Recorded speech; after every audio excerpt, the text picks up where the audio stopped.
이 찬양의 사실 가사 중에 보면 이게 참 온 힘 다해 온 마음 다해 정말 그렇게 살았으면 좋겠습니다.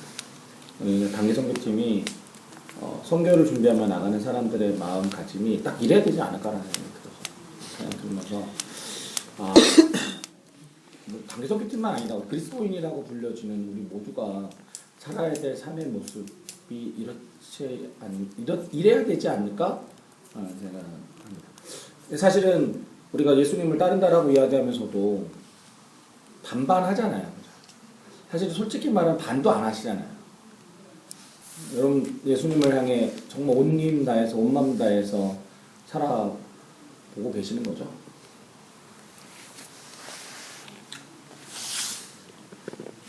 그렇지 않으면서 우리가 그리스도인이라고 말한다. 제가 오늘 세례받는 친구들한테 그런 이야기를 해줬거든요. 우리는 너무 쉽게 지금 예수를 믿는다. 솔직히 말하면 당신들을 만약에 30분씩 때리고 그래도 예수님 믿을래? 라고 이야기한다면 믿겠다라고 얘기할 수 있겠네요. 30분 너무 길면 한 5분만 때려도 5분만 맞고 5분 맞으면 예배 한번 드릴 수 있는 거예요. 그래도 여러분 예배 드리겠어요?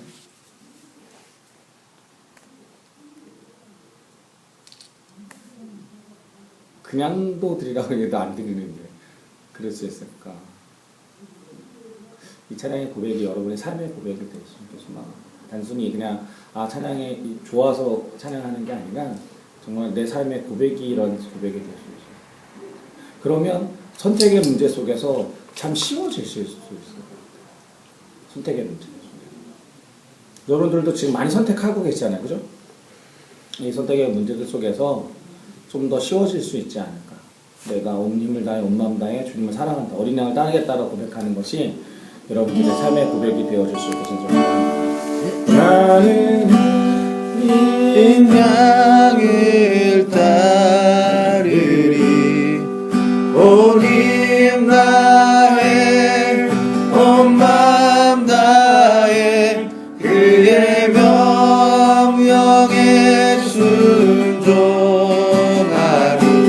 나는 어린 양을 따르리 나는 어린 양을 따르리 온 힘 다해 온 마음 다해 그의 명령에 순종하리. 나는 어린 양을 따르리 나는 어린 양을 따르리 온 힘 다해 온 마음 다해 그의 명령에 순종하리. 나는 어린 양을 따르리 나는 어린 양을 따르리 온 힘 다해 온 마음 다해 그의 명령에 순종하리. 나는 어린 양을 따르리 나는 어린 양을 따르리 온 힘 다해 온 마음 다해 그의 명령에 순종하리. 나는 어린 양을 따르리 나는 어린 양을 따르리 온 힘 다해 온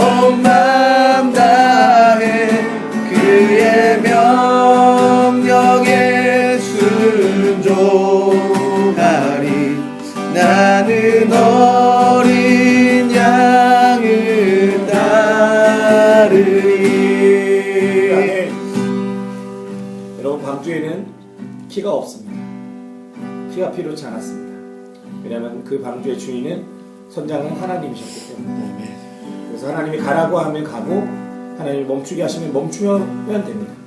다른 것이 필요 없었습니다. 여러분의 삶의 주인은 누구십니까? 여러분의 삶의 선장은 누구십니까? 지금도 하나님이 여러분들의 삶의 선장이 되고 계십니까? 아니면 여러분이 여러분의 삶의 주인이 선장이 되고 계십니까?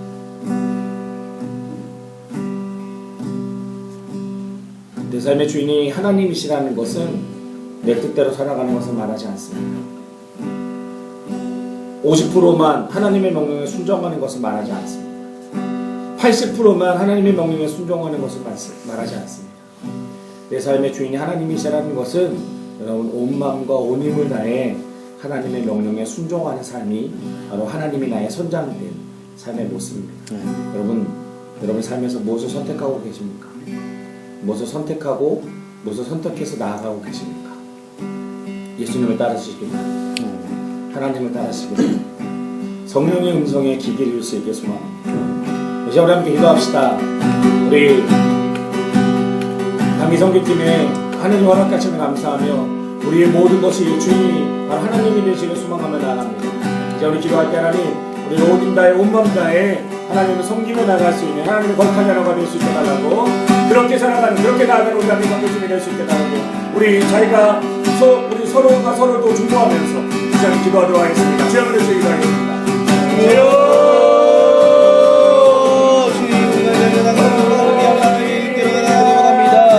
하나님이 이끄시는 대로 우리가 오늘 순종하며 나갈 수 있도록 주님의 마음을 연결하며 하나님 앞에 나가주옵소서. 우리가 주님 안에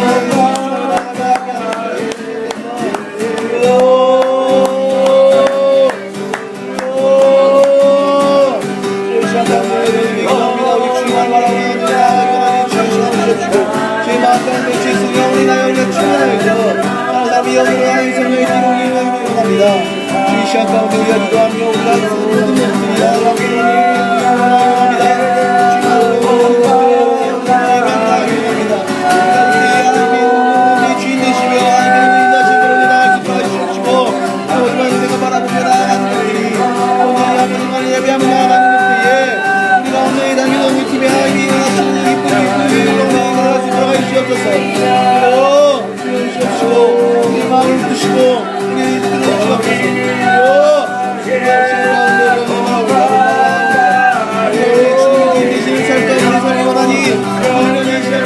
주옵시고 우리가 되는 주님의 마음을 알게 해주옵소서. 여러 가지 이분을 가운데 우리 주님 하나님을 바라봅니다.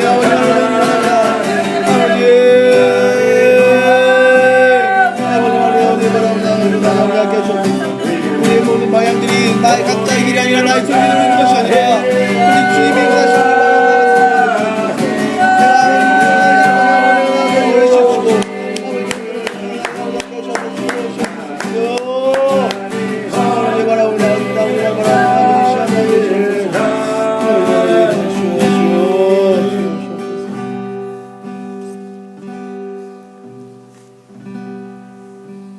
다시 한번 우리 묵상하면서 하나님 앞에 고백했으면 좋겠습니다. 하나님은 여러분 사랑하셔서 다 주셨습니다. 아멘. 예수 그리스도를 땅에 보내셨고 그분이 우리를 대신해서 십자가를 지게 하셨습니다. 그것이 다 준 겁니다. 아멘. 그렇게 우리를 사랑하셨습니다. 그 사랑을 여러분이 깨닫고 그 사랑을 여러분이 고백할 수 있게 소망합니다. 하나님의 사랑을 경험한 사람만이 하나님의 사랑을 고백할 수 있습니다. 지금도 여러분 곁에서 여러분들을 인도하고 계시며 여러분들과 함께 호흡하고 계시는 그 하나님의 사랑을 여러분이 깨닫고 그 하나님 앞에 내가 온 마음을 다하겠다고 온 힘을 다하겠다고 고백할 수 있으면 좋겠습니다. 다시 한번 기도할 때 하나님 내가 그 하나님의 사랑을 이 땅 끝까지 전할 수 있는 하나님의 자녀들이 되겠다고 고백하며 기도하겠습니다.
감사합니다. 우리가 오직 주님을 따르며 살아가는 하나님의 거룩한 자녀들이 되게 소망합니다. 당의 성기팀을 기억하셔서 주의 일들을 이루게 하시옵소서.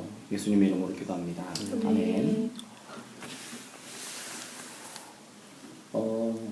제가 이제 4주간 제가 여러분들과 함께 좀 나누려고 하는 것은요, 시간 안 갖고 왔네? 뭐였지? 두란노 교회에서 운영하는 훈련 온누리교회? 온누리교회? 네, 온누리교회. 온누리교회? 네. 온누리교회입니다. 제가 온누리교회에서 하는 그 책이 있어요. 그래서 그 책을 그게 한 8주 정도 되는 것 같은데 그 중에 제가 4주만을 좀 이번에는 좀 서머를 해서 여러분들과 좀 나누는 시간을 좀 갖도록 합니다. 그래서 오늘 첫 번째는 우리가 기본적으로 알아야 돼요. 왜 우리가 선교를 해야 되는가, 그죠? 우리가 선교를 가야 되는데 왜 선교를 해야 되는지 사실 잘 알고 계시겠지만, 그죠? 그렇지만 한 번 더 점검하는 차원에서 생각해 보도록 할게요. 먼저 우리가 좀 생각해 볼 수 있는 것은 성경은 누구에 관한 이야기인가요? 예수님. 네? 그렇죠? 예수님이신데 정확하게 좀 더 예수님 내가 좀 반응을 안 해요. 업데이트하고 반응을 안 하고 있습니다.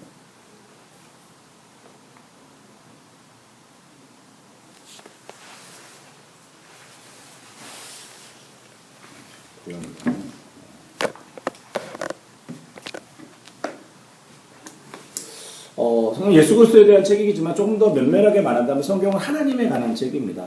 물론 하나님보다도 사람들이 더 많이 등장을 하죠, 성경에는. 그러나 성경은 이 창조의 목적을 보여주는, 그래서 이 하나님에 관한 이야기들이 기록되어져 있습니다. 그러면 이렇게 질문을 좀 해보면 좋을 것 같아요. 왜 하나님이 우리를 창조하셨을까요? 이 땅을 창조하셨을까요?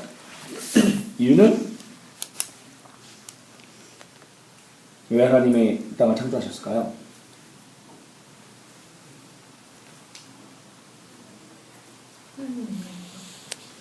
영광을 위해. 그렇죠. 그러기도 하죠. 영광을 위해서 창조하시기도 했어요. 근데 그리고요. 예배하라고. 네? 예배하라고. 예배. 그렇죠. 예배하라고 창조하셨죠. 조금 더 단순하게 가봅시다. 좀 더 단순하게. 잘 살으라고. 응? 살으라고. 예. 좀 더 근접했어요. 조금 더 사는데 그냥 살아요? 안 살죠. 어떻게 살아요? 잘 살라고 하셨죠. 하나님이 이 땅을 창조하신 목적은 사실은 온 세계에 하나님의 은혜를 끼치기 위해서, 조금 더 여러분이 좋아하는 단어를 쓴다면 복 주시기 위해서 이 세상을 만드셨다는 거예요. 그죠? 하나님은 이 세상을 복 주시기 위해서 만들어 주셨습니다. 그러한 이해를 가지고 우리가 선교라는 것을 좀 생각해 볼 때에, 먼저 하나님이 이 세상을 향해서 하신 일은 뭐예요? 창조하셨죠. 창세기 1장 1절은 어떻게 시작하냐면 태초에 하나님이 천지를 창조하셨다라고 시작하고 있어요. 성경의 첫 문장은 하나님의 창조주이심을 고백하고 있고, 이 세상은 하나님의 피조물임을 나타내고 있습니다. 창조주의 특권이 있죠. 특권은 내가 원하는 대로 만들어요. 그죠? 조한나 자매가 이 땅을 만들었으면 어떻게 만들었을 것 같아요? 생각해보지 않았어요. 자기가 생각하는 그 나름대로 만들겠죠. 그러니까 이 게임을 만드는 게임 프로그래머들 같은 경우는 자신의 상상 속에 있는 것들을 게임에 최대한 실현시키려고 하잖아요. 왜? 내가 창조주이기 때문에 그렇죠. 마찬가지로 창조주의 특권을 말한다면 자신이 원하는 대로 피조물을 짓고 다스리는 것이 창조주의 특권입니다. 그 누구도 창조주 앞에 왜 당신이 그렇게 했습니까? 라고 말할 수 있는 사람은 없어요. 그죠? 왜? 우리는 피조물이기 때문에. 그러나 하나님은 어떤 분이셨냐면 좋으신 하나님이셨어요. 왜 우리가 하나님을 좋으신 분이라고 말할 수 있냐면, 하나님이 이 땅을 만드셨는데 이 땅을 어떻게 만드셨냐면 참 아름답게 만드셨다는. 우리가 금요일날이죠. 금요일날 밤에 별 보니까 참 좋잖아요. 그죠? 안타까워요. 때로는 참 안타까운 일이, 오늘 제가 새벽기도를 나오면서 또 별이 좀 있나라고 이렇게 봤더니 여기서 잘 보이지 않더라고요. 비 왔잖아요. 네? 비 왔잖아요. 인공위성은 좀 보이더라고요. 인공위성에만 밝게 빛나고 있고 그렇더라고요. 그래서 안타깝다라는 생각이 좀 많이 들었습니다. 그래서 우리가 하나님이 만드신 것들을 보면 상당히 사실 아름답게 다 만드셨어요. 자연을 보면 또 여러분들만 봐도 얼마나 아름답게 참도 하셨습니까? 그죠? 이것이 하나님이 좋으신 분이기 때문에 이 세상을 아름답게 만드셨어요. 그래서 세상을 만드신 다음에 하나님이 말씀하신 게 뭐예요? 보시기에 좋았더라고 말씀하신다는 거죠. 하나님의 의도는 좋게 만드는 거예요. 그래서 만들어 놓고 보니까 이 세상이 보기에 좋게 창조되었다라고 이야기합니다. 그러면 이 땅을 다른 방문. 이 땅을 창조하신 분의 의도는 아주 좋게 만드셨기 때문에 좋으신 창조물은 이 피조물이 어떻게 살아가길 원하냐면 이 땅에서 좋으신 하나님이 만드신 것을 누리며 살기를 원하신다는 거죠. 그리고 그분의 통치를 따라 살아가길 원하세요. 그래서 창세기 1장 22절 말씀을 보면 뭐라고 기록되어 있냐면 하나님이 그들에게 복을 주시며 이르시되 생육하고 번성하여 여러 바닷물에 충만하라 새들도 땅에 번성하라 하심이다 라고 이야기합니다. 하나님이 그들에게 뭘 줘요? 복을 주셨다라는 거예요. 그래서 복을 주셔서 어떻게 되냐면 충만하고 풍성하고 번성되게 하셨다라는 거죠. 여러분 우리가 음식도 사실은 이렇게 차려놓을 때 좀 한국 사람들 그렇잖아요. 이렇게 막 먹을 만큼만 딱 차려놓으면 사실은 조금 인색해 보이고 그죠? 그러면 안 되는데 사실 먹을 만큼 차려야 되는데 빵도 막 하나만 잡으면 좀 되게 이거 뭐 하라는 거지 막 이런 고민이 되잖아요. 근데 이게 막 빵이 막 여러 개 있으면서 그러면 괜히 그냥 먹지는 누가 먹지는 않을 수 있지만 그걸 보면서 뭐예요? 뭘 느껴요? 그냥 행복함을 느끼죠. 예. 근데 하나님이 이 땅에 여러분들을 만드시고 나서 여러분들에게 내리신 명령이 뭐냐면 이 땅에서 그렇게 살라는 거예요. 풍성하게 번성하고 그것이 하나님의 기쁨이 된다라고 성경은 이야기하고 있습니다. 근데 하나님이 이 땅을 만드셨을 때는 어떻게 만드신 이 땅이 아름답게 보기에 좋게 그리고 풍성하게 만드셨다라는 거죠. 그것이 하나님의 복을 받고 살아가는 우리들의 모습이었습니다. 그래서 성경은 이것을 뭐라고 이야기하냐면 이것은 하나님의 나라다라고 이야기를 해요. 나라라고 이야기하면 나라에는 필요한 3요소가 있죠. 뭐가 필요하죠? 국민, 주권, 영토. 네, 그렇죠. 박수 한번 쳐주십시오. 영토, 국민, 주권이 필요하죠. 그러면 이 땅이 하나님의 나라라고 생각한다면 이 땅에는 하나님에 의해 창조된 하나님이 만드신 영토가 있고 그 영토 안에 이 세상에 있는 모든 사람들은 하나님의 국민이 되는 거죠, 나라에. 그리고 여기에는 무엇이 있습니까? 하나님의 주권이 있다라는 겁니다. 주권이라는 것은 통치권을 말하고 있어요. 그러니까 하나님께서는 이 땅을, 온 땅을 통치하고 다스린다라고 이야기합니다. 성경을 좀 찾아볼까요? 시편 22편 27절 28절 그다음에 시편 146편 10절 어디요? 시편 22편 27절 28절 22편. 모르겠네. 10절? 22절, 17, 28. 22장 22편 27절 28절 먼저 같이 읽어봅시다. 땅의 모든 끝이 여호와를 기억하고 돌아오며 모든 나라의 모든 족속이 주의 앞에 예배하리니 나라는 여호와의 것이요 여호와는 모든 나라의 주 되시느니라. 자, 여기는 나라는 여호와의 것이요 여호와는 모든 나라의 주가 되신다라고 이야기를 하죠. 그러니까 우리가 머물고 있는 이 모든 땅의 사실 주인은 누구시냐면 하나님이시다라고 성경은 분명하게 하나님 통치에 대해서 이야기합니다. 또 시편 146편 10절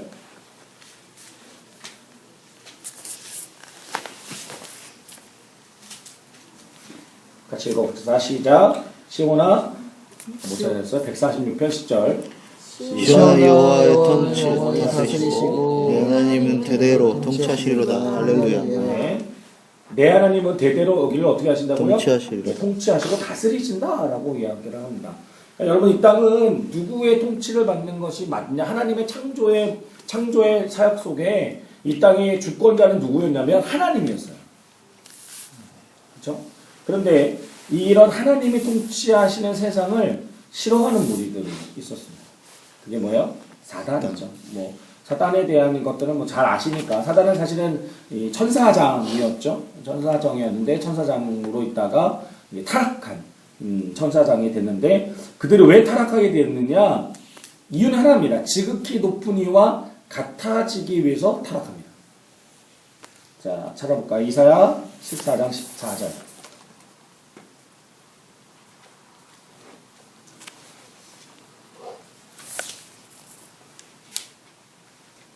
다 찾았습니까? 읽어봅시다. 시작. 가장 높은 곳이나 주께 높은 자와 못 찾았어요? 이사야 14장 14절. 큰 소리로 같이 읽어봅시다. 시작. 가장 높은 구름에 올라가 지극히 높은 이와 같아지려 하는도다. 네, 사단들이 목적하는 목표는 단 하나였다는 거예요. 뭐예요? 내가 같아지리라. 지극히 높은 이와 같아지리라. 라고 이야기를 했습니다. 그래서 하나님을 대적하기 시작하죠. 그래서 어떻게 합니까? 하나님이 그들을 이 땅으로 쫓아내셨습니다. 그래서 이 땅에 이 통치자가 이 타락한 천사가 되었죠. 타락한 이 사단이 이 타락 후에 누가 창조되었냐면 바로 사람이 창조되게 됩니다. 천사가 타락한 후에 사람이 창조되었다라고 이야기를 해요. 그래서 이해가 되죠? 그래서 하나님께서는 피조물을 만드신 다음에 하나님의 형상대로 사람을 만드신 다음에 어떻게 하셨어요? 이 땅을 다스리라고 명령을 하셨습니다. 그래서 이 땅을 다스리기 위해서 하나님이 우리에게 주신 것이 뭐냐면 자유의지를 주셨습니다. 이 자유의지라는 것은 무엇이냐면 무엇인가를 선택할 수 있는 권한을 주셨는데 뭐냐면 이 하나님께 받은 이 특권을 사용해서 내가 하나님의 의도대로 선을 선택할 것인가, 그래서 선한 방법으로 이 세상을 다스릴 것인가, 그 다스린 것을 선택할 수 있는 권한을 주셨다라는 거예요. 좀 정리를 해보죠.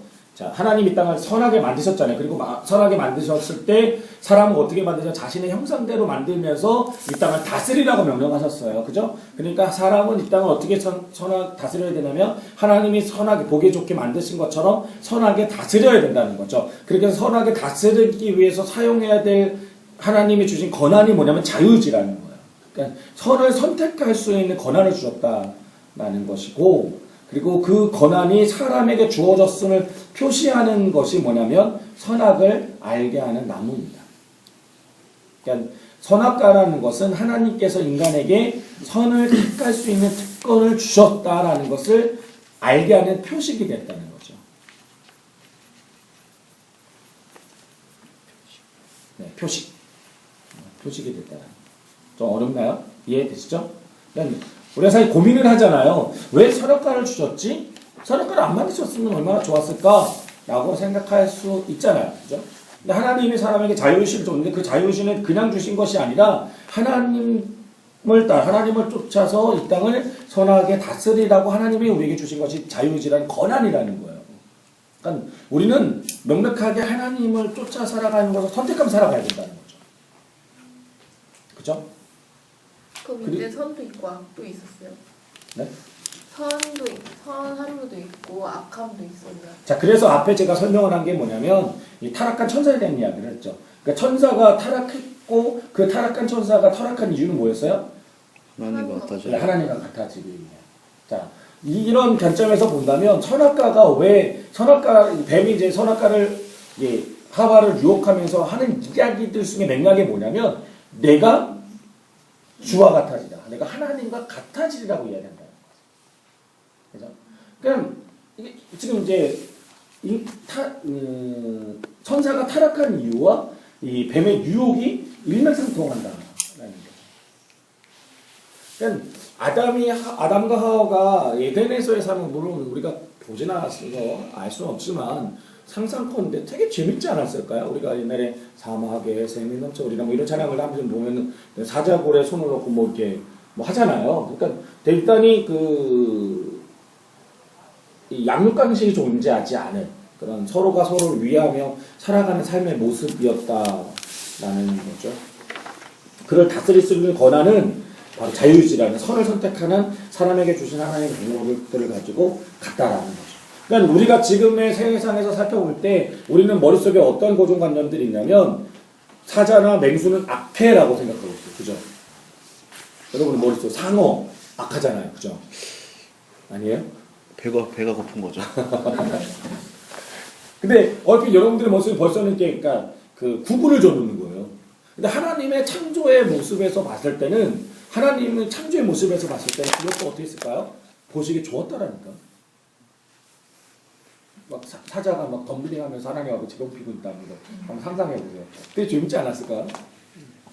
불고리 넘고 불고 넘어가고 그러지 않았을까? 상상을 해봅니다. 그런데 이것이 어떻게 됐어요? 그렇죠.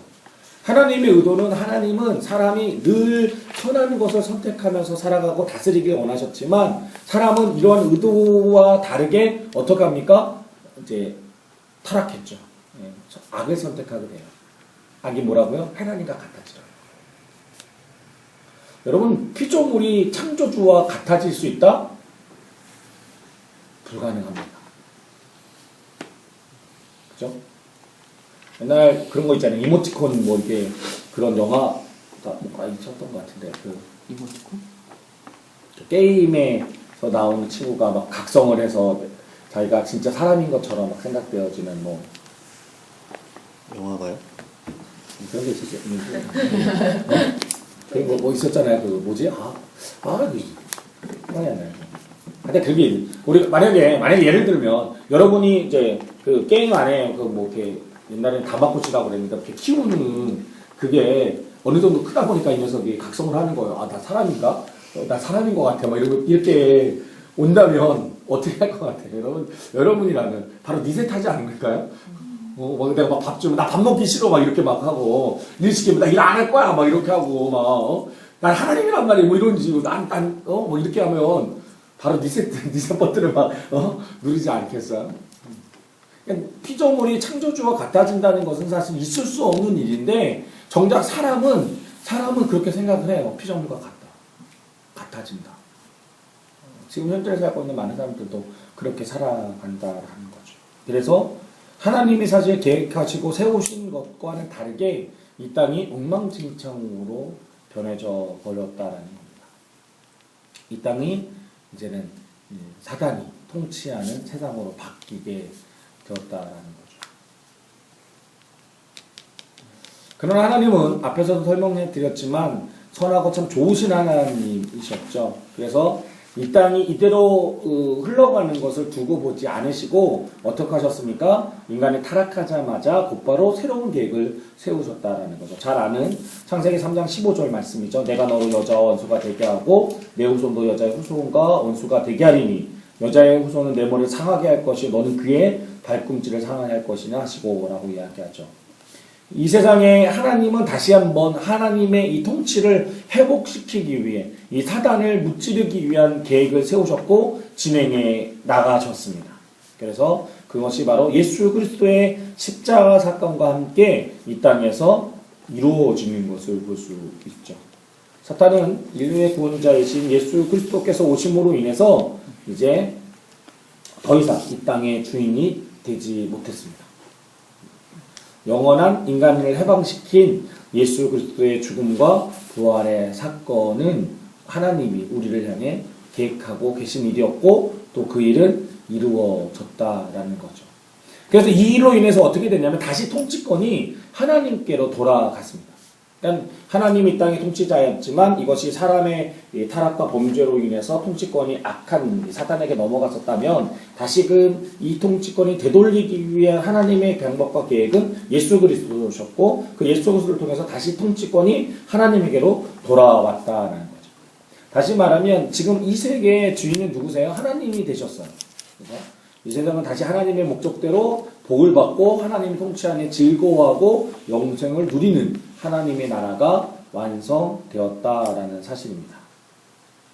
이렇게 예수 그리스도께서 이 땅의 모든 통치권을 회복시키셨는데 이후 우리 예수 그리스도의 행적을 쫓아서 본다면 이후 예수 그리스도의 삶은 무엇이었냐면 바로 이 복음의 메시지를 전하는 것에 있었다라는 거죠. 이 다시 통치권이 바뀌었다. 이 하나님으로 돌아왔다는 것을 전하는 것이 이제는 이후에 예수 그리스도의 삶의 모습의 초점이었습니다. 그래서 예수님은 예루살렘부터 시작해진 이 사건이 이 복음의 메시지가 어디에까지 모든 족속에까지 전파되어질 것이다라고 성경에 기록하고 있습니다. 이 복음 전파를 통해 그래서 하나님은 제자들을 부르셨고 제자들에게 하나님의 말씀을 주셨습니다. 그래서 예수 그리스도를 통해 온 세상은 다시 복을 받고 하나님의 나라가 회복되어지면 이사야서의 예언대로 전쟁이 그치고 공의와 전직이 드러나고 진정한 화해가 일어나서 하나님을 아는 지식이 충만해질 것이다라고 이사야 11장 11절에서 9절에 기록되어져 있습니다. 이런 모든 일들이 이루어지기 위해서는 근데 하나의 사건이 더 필요합니다. 바로 예수 그리스도의 재림 사건입니다. 재림.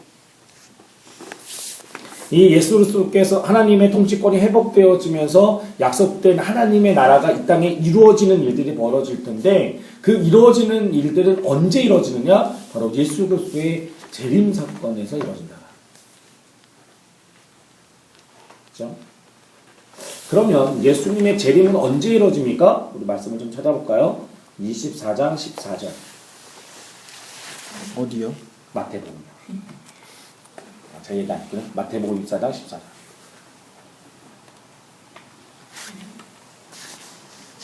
네. 이 본문은 좀 중요한 본문이라서 여러분들이 표시를 하고 잘 기억하고 계시면 좋을 것 같아요. 선교에 있어서 참 중요한 본문입니다. 읽어볼까요? 시작. 이 천국 복음이 모든 민족에게 증언되기 위하여 온 세상에 전파되리니 그제야 끝이 오리라. 네. 재림 예수님이 분명 오십니다.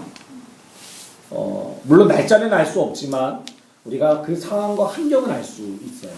어떻게 알 수 있냐면 이 마태복음 24장 14절의 본문을 기준으로 해서 생각해 본다면 예수님이 다시 오시는 그때는 언제예요? 끝. 네. 복음이 온 세상 끝까지 전파될 때에 예수님이 오실 겁니다. 여러분 예수님이 이 땅에 다시 오시기를 원하십니까? 조금 늦게 오셨으면 좋겠어요.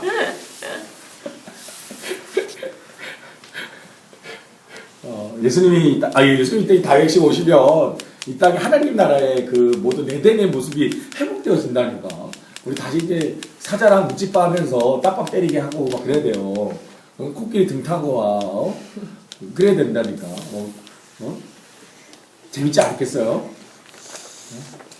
막 말이 통하는 거야. 온 세계 사람들하고 다 말이 통해. 와, 되게 재밌어. 슬플 수도 있을 것 같아요. 그래요? 왜냐면 아는 사람 중에 없는 사람도 있을 거예요. 그럼 슬프죠. 그러니까 저는 그게 말이 길어지니까 안 되고. 거기에 뒤에 나와요. 걱정하지 마세요. 그 얘기가 뒤에 나와요. 생각해 주시면 됩니다.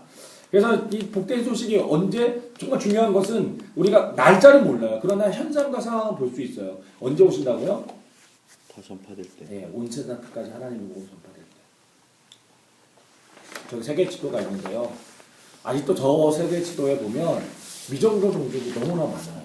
아직도 복음이 들어가지 않은 땅들이 너무나 많습니다. 아니 이제는 어쩌면 다시 복음이 들어가야 될 땅들이 너무 많아요. 그죠?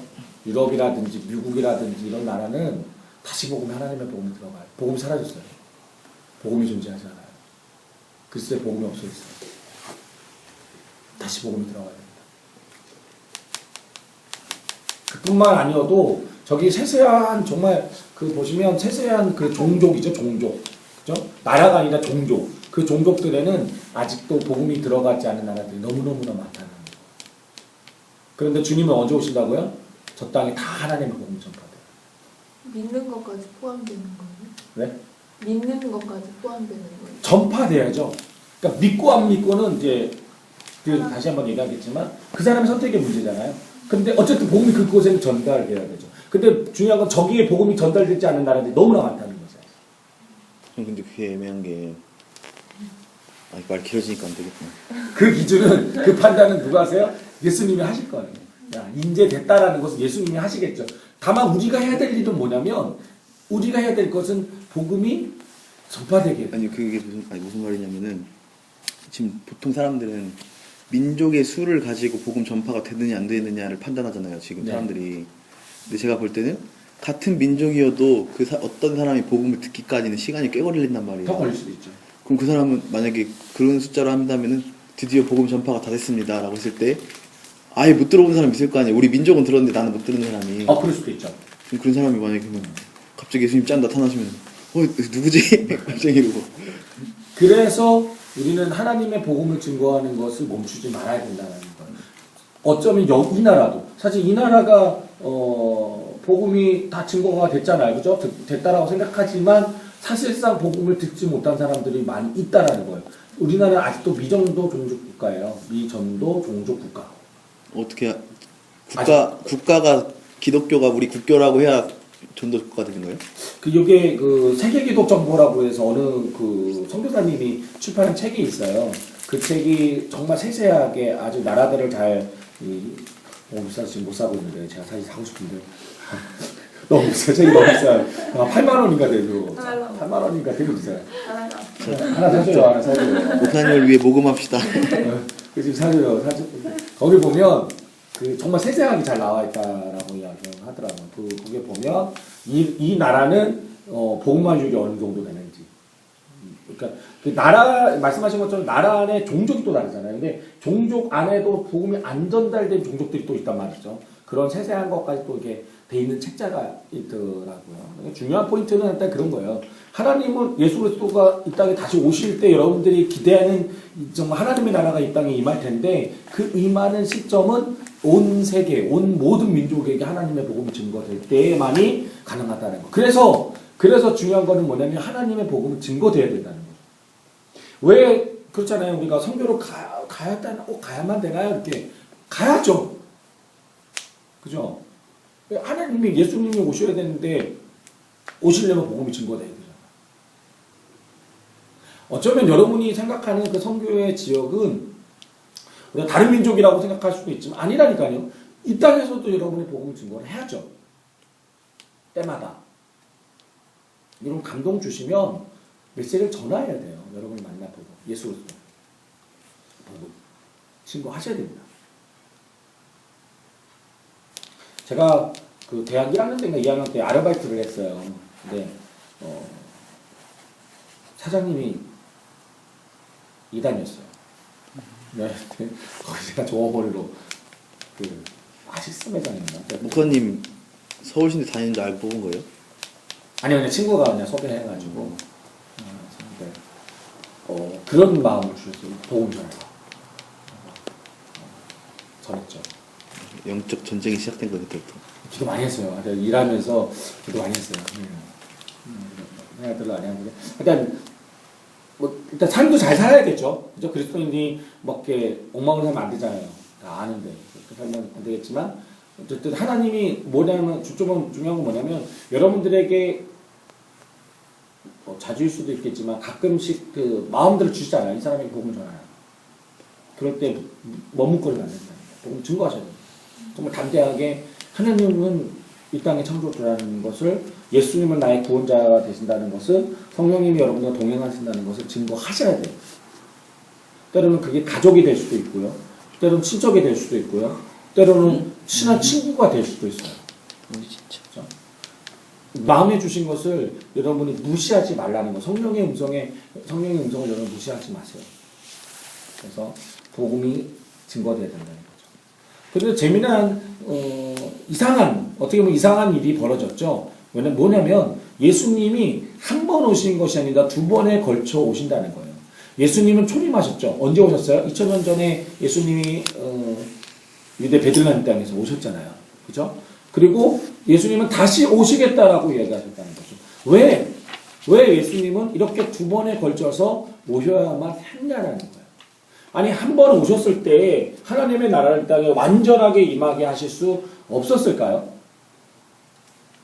하나님의 능력이 그밖에 안 돼서 한 번 예수님 오셔서 십자가 지시고 그리고 그 다음에 오셔야만이 이 땅에 하나님의 나라가 짠! 하고 생길 수 있냐라는 거예요. 그렇게 생각하십니까?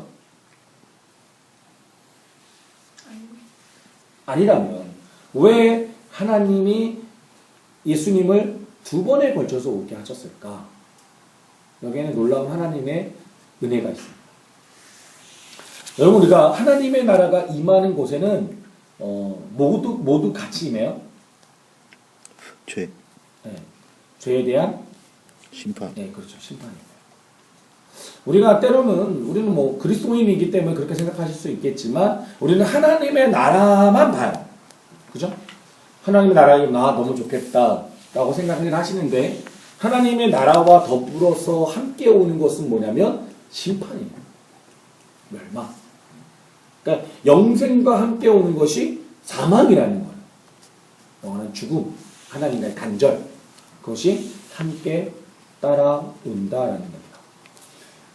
여러분이 예수님을 구주로 고백하면 여러분에게 영원한 생명이 약속되어져 있고 하나님의 나라가 여러분에게 주어질 것입니다. 왜? 여러분은 하나님의 시민권자가 되었기 때문에. 그러나 예수 그리스도를 믿지 못하고 거부하는 자들에게 이루어지는 것은 영원한 심판이 분명히 이루어진다는 거죠. 이게 뭐예요? 공의와 사랑이죠.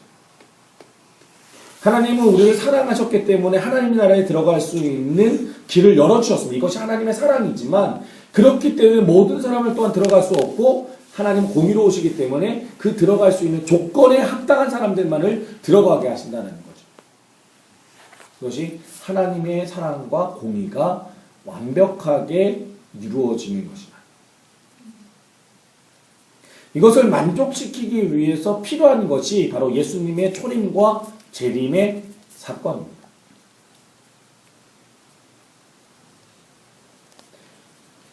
아까 이제 성호형제가 잘 얘기했지만 어떤 사람은 하나님의 복음을 듣지 못해서 난 예수님 못 믿었다라고 이야기를 하면 하나님은 어떤 하나님이 되시는 거예요? 공의롭지 못한 하나님이 되시는 거죠.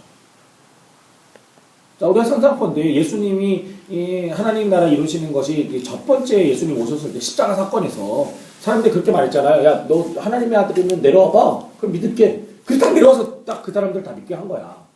그 하나님 나라가 그 땅에 딱 이루어졌어. 그러면 그 땅에 예수님의 그 십자가 사건을 본 사람들은 구원을 받았겠죠. 왜 예수님을 구주로 믿었고 고백했으니까. 그럼 나머지 사람들은 다 심판을 받는 거예요. 왜? 하나님 예수님을 알지 못하니까 그 해결되어야 될 죄를 해결하지 못한 거잖아요. 그래서 다 죽어야죠. 영원한 다 심판을 받아야 된다는 거예요.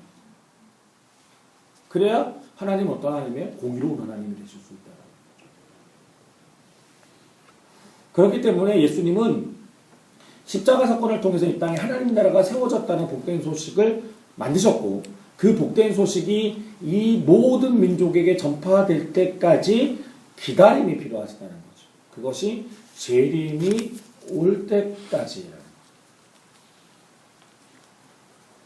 예수님의 마음은 어떤 마음일까요? 여러분 예수님의 마음은 어떤 마음일 것 같아요? 예수님의 마음은 누가 얘기하는 14만 4천 명만이 하나님의 구원을 받는 것을 원하지 않으세요. 사실 예수님은 모든 민족이 다 구원 얻기를 원하세요. 한 사람도 빠지지 않아요. 아 그럼 목사님 천국은 메어 터지고 지옥은 텅텅 빈지 않겠어요? 이럴 수 있는데 그럼 땅 트기가 시작되는 거 아닌가요? 그렇지 않습니다. 하나님이 그렇게 여러분 생각하는 거 그런 분이 아니세요. 여러분 모든 인구가 우리가 60억 정도 되나요? 인구가 있죠? 70억이에요? 70억 인구가 하나님 다 믿으면 예수님도 너무 힘들지 않을까? 이 인원을 다 어떻게 먹여 살려요? 근데 우리가 고민할 게 아니잖아요. 그죠? 하나님은 이 땅에 창조주니까 하나님은 하실 수 있다니까.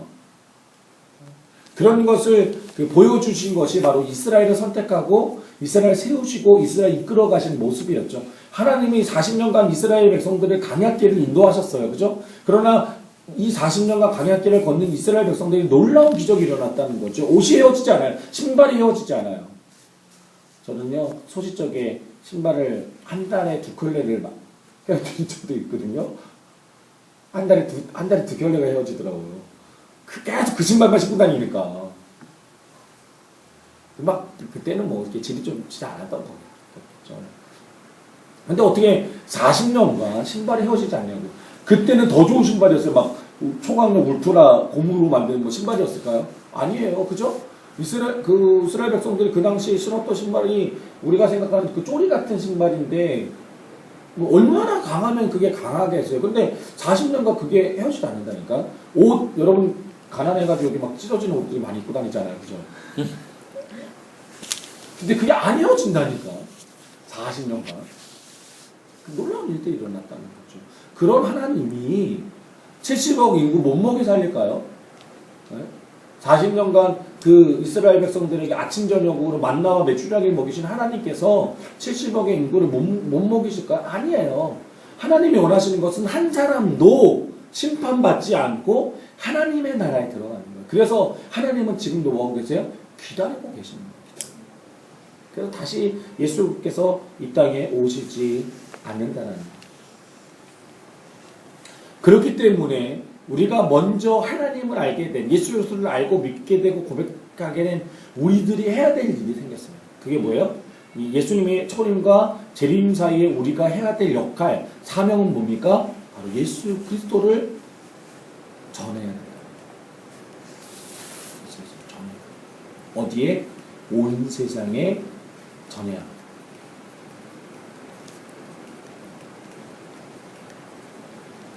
그래서 온 땅에 하나님의 복음이 증거되는 순간 하나님은 이 세상이 하나님의 나라가 되게 할 것입니다. 그리고 모든 민족과 나라를 통해 예배 받으시길 원하고 계십니다. 그리고 그 일을 위해서 하나님이 누구를 부르셨어요? 바로 여러분들을 이 땅에 부르셨다는 사실입니다. 왜 우리가 선교를 가야 될까요? 바로 이 부르심에 우리가 응답하는 일이 바로 하나님의 복음을 증거하는 일이 바로 선교이기 때문에 우리는 선교를 해야 됩니다. 먼저는 역사를 조금, 신앙의 역사를 좀 보면 하나님이 먼저는 이스라엘 백성을 선택하셨어요. 왜 이스라엘 백성을 선택하셨을까요? 많은 사람들이 이렇게 이야기합니다. 하나님 너무 편협하신 것 같아요. 왜 이스라엘 사람들만 좋아하시고 우리는 안 좋아하시나요? 아니에요. 이스라엘 백성들을 삼으신 것은 모델로 삼으신 거예요. 그죠? 그래서 하나님이 통치하시는 나라는 이렇다라는 것을 보여주기 위해서 이스라엘 백성을 선택하셨고 그들을 통해서 이방이 하나님의 복음을 받기를 원하셨다는 거예요. 그래서 신약으로 넘어오면 예수님을 따르는 제자들을 통해서 이 목적을 이루셨다는 거죠. 사실 12명의 제자들이 남았을 때 많은 사람들은 생각했습니다. 쟤들이 뭘 할 수 있겠어? 아직 뭐 공동체가 우리가 초대교회라고 그러니까 대단히 뭐 뛰어난 그들의 모임이라고 지금 생각하시잖아요. 그죠? 그러나 사실 그 당시 그 초대교회에 있었던 사람들을 좀 생각해보고 상상해보건데 여러분이 생각하는 것처럼 그렇게 뭐 다이나믹한 사람들, 되게 뛰어난 사람들의 모임이 그 초대교회 사람들의 모임은 아니었어요. 벌써 리더들만 봐도 리더들 중에 사실 내세울 수 있는 사람들이 없잖아요. 어부예요. 어부들이 있고 또 이제 마태 같은 사람은 셀이잖아요. 그러니까 손가락질 받는 사람들. 이런 사람들. 그런데 이 사람들도 거짓 예수님을 따라다니는 3년 동안 자기들을 안 했거든요. 그러면 그 사람들이 뭐 변변히 가지고 있는 것조차도 없었을 거라고 상상이 되고요. 옷도 뭐 잘 입었을까요? 뭐 그러지 않았을 거예요. 왜냐면 사람들은 3년 동안 거의 뭐 거렁뱅이 같은 삶을 살잖아요. 맨날 걸어다니면서 복음 증거하고, 그죠? 복음 증거하다가 뭐 밥 주면 밥 먹고, 뭐 이런, 뭐 밤에 기도하러 다니고, 뭐 이런 삶을 살았단 말이죠. 3년 동안 산 게. 그런 사람들이 예수님이 승천하시고 나서 뭐 삶이 나아졌을까요? 그렇지 않았다는 거예요. 그러니까 세상 사람들이 관점으로 이 사람들을 바라봤을 때는 이 사람들이 도대체 뭘 할 수 있을까라고 생각했다는 거예요. 그래서 그냥 돌아라고 어떻게 보면 생각했다는 거죠. 그러나 이 예수님을 따르던 어쩌면 되게 작은 이 공동체가 시간이 지날수록 어떻게 됐습니까? 전 세계 예수님을 따르는 믿음의 공동체로 확산되어졌다는 거죠. 그렇기 때문에 지금 우리가 하나님을 알고 예수님을 알고 성령님을 알게 됐잖아요. 그렇죠? 너무 놀라운 일들이 일어났다. 그렇게 우리가 예수를 알게 된 우리들이 이제는 우리가 해야 될 일은 뭐냐면 이제 그곳에 가서 하나님을 알지 못하는 그곳에 가서 예수 그리스도를 알지 못하고 듣지 못해서 죽는 일이 벌어지지 않도록 하나님의 복음을 증거해야 된다. 여러분, 하나님은 그 일을 위해서 우리를 부르셨어요. 그리고 우리는 그 일을 이루며 나아갈 것입니다. 우리가 단기선교팀이 바로 이 온전한 목적을 깨닫고 이 사명을 마음속에 품고 나아갈 수 있게 소망합니다. 단순히 다른 나라의 문화를 체험하고 경험하고 이쁜 아이들 만나고 돌아오는 것이 여러분의 목적이 되어지는 것이 아니라 하나님의 사랑과 공의 가운데 우리가 땅끝까지 하나님의 복음을 증거하고 또 이 땅에 하나님이 다시 오실 수 있는 일들을 위해 여러분이 협력하는, 여러분이 함께하는 그런 시간들이 바로 이 단기 선교다라는 이 선교의 이름을 여러분이 꼭 기억할 수 있었으면 좋겠습니다. 그래서 여러분들에게 사람들은 물어볼 수 있어요. 왜 단기 선교를 가십니까? 왜 당신은 단기 선교를 가려고 합니까? 라고 물을 때 여러분이 분명한 이 목적과 사명을 대답해 줄 수 있는 그런 우리 단기 선교팀이 꼭 되었으면 좋겠습니다. 저는 이 단기 선교를 통해서 분명한 하나님의 목적들이 여러분들 가운데 드러나고 나타나게 소망합니다. 그리고 또 하나님이 하실 겁니다. 저는 그렇게 믿습니다. 분명하게 하나님은 하실 거예요. 우리의 삶도 바꾸시지만 우리가 밟는 그 땅도 하나님이 바꾸어 가실 겁니다. 기대합니다. 올해 1월과 7월에 제가 단기 선교를 다녀오면서 그런 부분들을 많이 하나님이 하시고 계십니다. 특히 중고등부 단기 선교를 준비하면서 많은 것을 포기했어요. 근데 많은 것을 포기하니까 사실 더 좋더라고요. 하나님이 하시는 것을 더 많이 느낄 수 있어서 더 감사해요. 그렇더라고요. 내가 포기하니까 하나님이 하시더라고요. 이제는 하나님이 여러분들의 사용하는 것이죠. 왜 단기 선교를 가야 합니까? 하나님이 원하시는 일입니다. 하나님 기뻐하시는 일입니다. 하나님 즐거워하시는 일입니다. 우리가 그 사실을 잊지 않고 나아갈 수 있는 그런 단기 선교팀이 됐으면 좋겠습니다. 그래서 우리가 온 마음을 다하고 온 힘을 다해서 하나님의 명령에 순종하는 그런 우리 단기 선교팀이 우리 에이어스. 죄송합니다. 에이어스 단기 선교팀이 될 수 있었으면 좋겠습니다. 이상입니다. 오늘 첫날 왜 우리가 단기 선교를 가야 할까라는 시간을 이렇게 마치려고 합니다. 제가 기도하고 마치고요. 마지막으로 민영이한테 영상 편지 한번 써주세요. 민영아 사랑한다. 들어왔어요? 아니 녹화인 거예요. 녹화. 녹화요? 우리가 그 사명을 위해서 진심으로 나아갈 수 있는 우리 모두가 되었으면 좋겠습니다. 목적, 우리가 돌아오는 그 순간, 우리가 평생 살아가면서 이 목적을 잃어버리지 않기 때문에 우리는 매 순간이 정말 하나님의 복음을 증거하는 선교의 사명을 이루는 시간들이 될 수 있었으면 좋겠습니다. 기도하겠습니다. 하나님 감사합니다. 오늘 주님의 말씀을 깨닫습니다. 단기 선교는 해도 되고 안 해도 되는 일이 아니라 우리가 마음에 품고 해 나가야 될 하나님의 사명임을 기억합니다. 예수님이 땅에 오셨고 다시 오실 그날을 준비하며 나가는 우리는 하나님 기억하게 하여 주시옵소서. 온 모든 민족에게 예수 그리스도의 복음이 증거될 때 예수님은 다시 이 땅에 오실 것이라는 사실입니다. 이제는 우리가 우리의 주위를 돌아보게 하시고 또 그 먼 곳에 아직 하나님의 복음이 증거되지 않은 그곳에 하나님의 복음이 증거될 수 있도록 기도하며 또 힘쓰며 애쓰며 나갈 수 있는 우리의 모습이 되게 하여 주시옵소서. 사랑합니다. 함께 하시길 소망하며 예수님의 이름으로 기도합니다. 아멘. 네, 마치고요. 네, 나머지는 우리 팀장님도 진행합니다.